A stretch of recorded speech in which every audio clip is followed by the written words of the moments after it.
In this video, I'm going to show you 3 sales conversion hacks that every consultant must know. If you are a consultant selling face-to-face and you want to serve more customers so that you can have a bigger impact, a bigger influence, and a bigger bank account, then this video is for you. Stay tuned to the end because I'm going to reveal some game-changing hacks, the same type of hacks that actually helped me turn a £2,000 sale into a £188,000 sale, and so much more. Hi, my name is Jazz Rose. I scaled my first consultancy business, which was a sports coaching consultancy.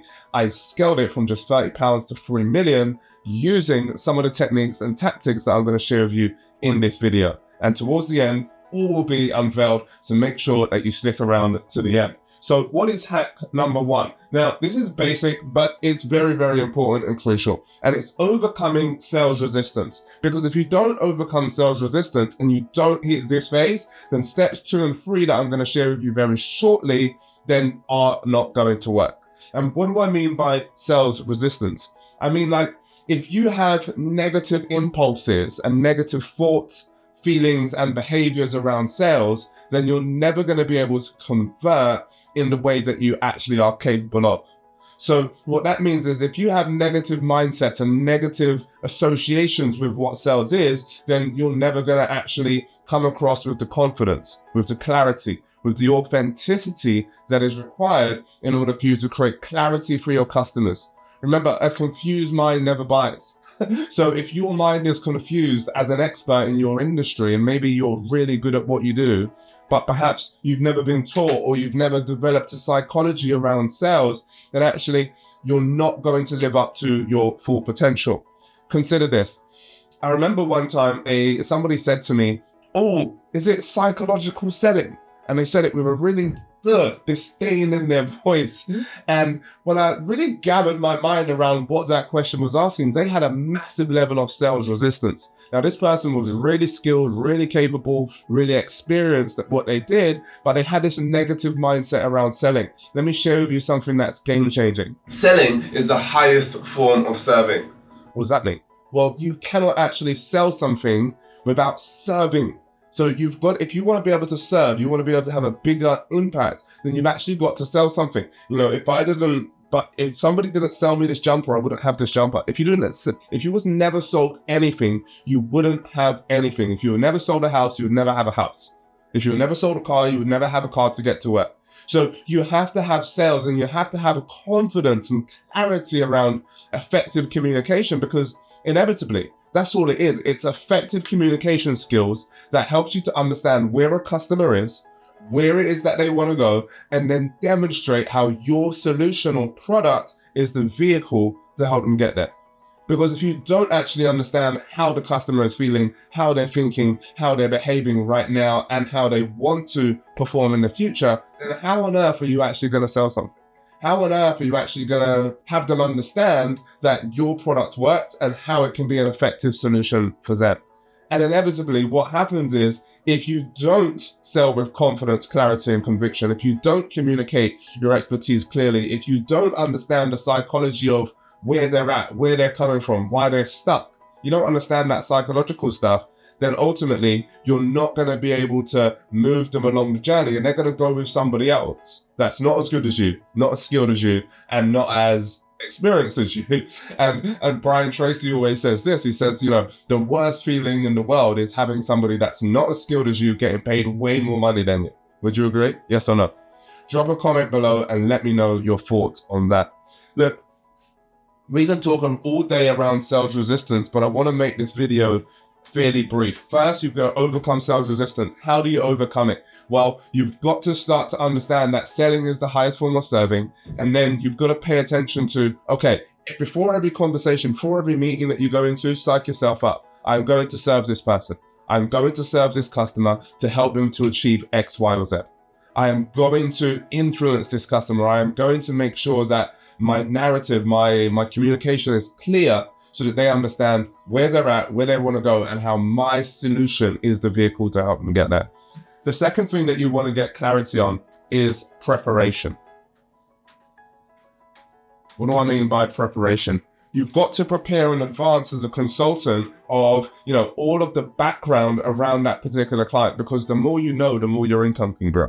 If you know a lot about that client or customer, you can demonstrate to them where their particular sticking points are and how you can then overcome those sticking points. I'll never forget, I was in a meeting and the school said to me, hey, we're looking at this. We're looking to have you come in and do some lunchtime clubs and do some sports provision for our kids during lunchtime. And I worked out the maths and I was like, well, this is going to pay us about $2,000 over the course of the year. And I said, that's not really where it is that we want to be. And that's not the level of impact that we want to have. It's quite a low level, moderate level of impact. So I said, we want to have a way bigger impact. So what I had to do was I had to prepare. I had to go and do my research. I had to start looking at the school website. I had to start looking at all of the details and the things that they wanted to achieve in their Ofsted reports and all of this kind of nuance. And when I went into the meeting, I started to ask them a ton of different questions. Well, it says in your Ofsted report that you want to achieve X, Y, Z. Where are you on that journey so far? And what have you done so far in order to address this particular point about pupil behavior and engagement? Oh, yeah, not sure. Okay, brilliant. If I demonstrated a solution that helped you to get there, would that be something that you're open to listening to? Yeah, absolutely. Bang. 2 hours later, we're in contract conversations of £188,000. We've got a PE contract there. We've got an IT contract there. We've got a Spanish teacher contract there. We've got a music teacher. Like we had the works. So this is the kind of understanding that you have to have when you prepare and you really do your research on who the client is and where it is that they want to go. Because what will happen is you will start to identify patterns and things that they've not thought about that actually you can add a viable solution to. The third thing that I want to talk about is really having a prep sheet. And this is what I call a problem solution sheet. Once you have a problem solution sheet, it makes your sales conversions and your sales conversations much easier and way more effective, because it allows you to understand, okay, what's the client name? What is the date? And what is the purpose of this meeting? And I know that this is something that can be easily kind of overlooked. What is the purpose of this meeting? Simply by writing it down, it retains it in your psychological memory so that while the customer is talking about their problems, their situation, etc., it's running through the subconscious of your mind of where it is that this client wants to go and how you can help them get there, which then triggers the communication to come from your brain out of your mouth in a more effective way that aligns with what? The purpose of where it is that you're going. What is the outcome that I want to achieve as a result of this meeting? What is the level of clarity that I want to create for the customer? So you have two key frames here. And it's what we call a position to desire frame, right? So what is the position of the customer right now? How many staff members do they have? If you do stuff around staff retention, what is their absency rate? What is the effectiveness of each of their team members or each of their departments on a scale of 1 to 10? What is the impact that they've created so far? All of these are positioning questions and things that you need to understand around their current position. The mistake that I see a lot of consultants make is they go in and they start immediately talking about design. They start immediately talking about things that they can do and things that they've done in the past for other customers, things that help other customers. But that's not a good idea, and that's not where you should start. So where you should start is really getting a deeper understanding of where the current position is. And a frame that I want you to start to use is, tell me more about that. Great, can you share a little bit more about that? And what did you mean by X? Because if you just get the surface level questions out and you just start writing down notes and then you quickly move on, that's amateur sales. And that's unprofessional. So what you've got to do is you've got to ask a question and then go deeper, deeper, deeper, deeper. Because the deeper you go, the more it is that they would unveil. Going back to the story that I shared earlier about when I was in the school and I transitioned the sale from a £2,000 sale to a £188,000 sale. I said, hey, what are you doing? So, it says that you want to deliver excellence in education. What are you doing around physical education in order to make that excellent right now? And they were stunned. They're like, I don't know. Well, we kind of have this solution. And so how effective is that for you at the moment on a scale of 1 to 10? Oh, it's not that great, blah, blah, blah, blah. It could be better. Brilliant. So if we had a world-class solution to help you deliver effective PE, would that be something that you're open to? oh yeah, but budget, blah, blah, blah. And then you can get into an advancement of the next step of the conversation. And then we just ask the same questions about music, about Spanish, and all of the other creative curriculum subjects that we did, which align to our purpose of that meeting, which was inevitably to get a high value contract that can actually have a massive impact and influence on the children and on the school and on the community and so many other things. This is what we talk about mindset of selling and overcoming that sales resistance. I knew that I was there to serve. And as a result of being there to serve, I was able to ask questions around their current position, ask questions around their desire. Where is it that they want to go? So you say, in an ideal world, Mr. Smith, where is it, like, how many staff do you want to have in this organization? And what impact do you want to have on a scale of 1 to 10 for each of your sales departments or each of your XYZ departments? And what would that do for your organization? And how would that impact you? How would that impact the decision makers? You've got to go deeper in all of these questions which relate to the desire. Here's the kicker. Here's what you do next. So let's say it's a 30-minute meeting, okay? Let's say you spend 10 minutes here. And these are like rough numbers. I'm just giving you an example. And let's say you spend 10 minutes here. And the final 10 minutes, so 10 minutes on position questions, 10 minutes understanding the desires of what it is that they want, what impact that they want to have on the clients, on the business that they have, etc. Then you want to spend 10 or so minutes on the solution. So, okay, Mr. Smith, I understand that this is your current position and you've got XYZ number of staff.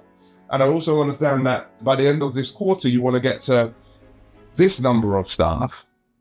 And you also want to have a bigger impact and influence. Is that right? Yeah, sure. Okay, brilliant. If we can demonstrate a solution to help you get there, would that be something that you're open to? Yeah, absolutely. So this is where you demonstrate your solution now.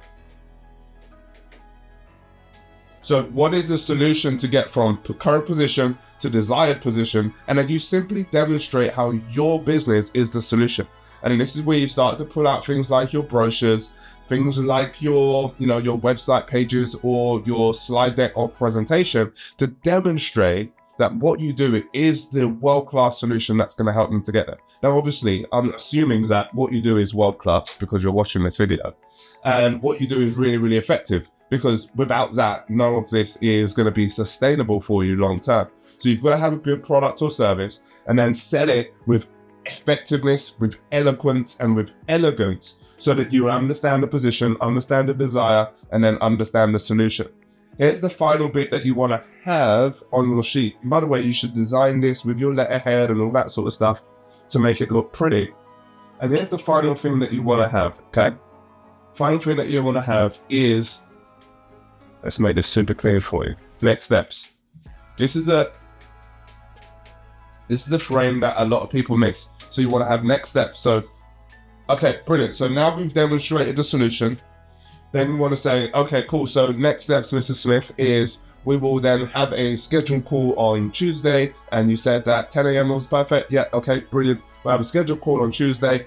And we'll also, in the meantime, we'll send you across all of the brochure, the things that we went through today, so that you can discuss it with your senior team. And on that call, when we meet on Tuesday, then you'll also have other members of the team as well. Is that correct? Yeah, brilliant. Anything else? Yeah, no, right. And then you're out the door and you're moving forward to the next step of your journey. And that next step may be different depending on, your relationship with that customer, what it is that you're selling, and so on. But it's really important to clarify that, not just with yourself, but also with the other person, because so many people, they leave a meeting and they go, okay, brilliant, yeah, we'll follow up with you, yeah, we'll speak to you again soon. And that soon just becomes an array of mess that never gets a clear time. Which means that you end up making 10 calls as opposed to 1 to try and get through to said person. Okay, so I hope you found that video extremely useful. Remember to subscribe for more content just like this. Check out the description in the links below for further training, guidance about how to sell with confidence, clarity, and conviction. Speak soon.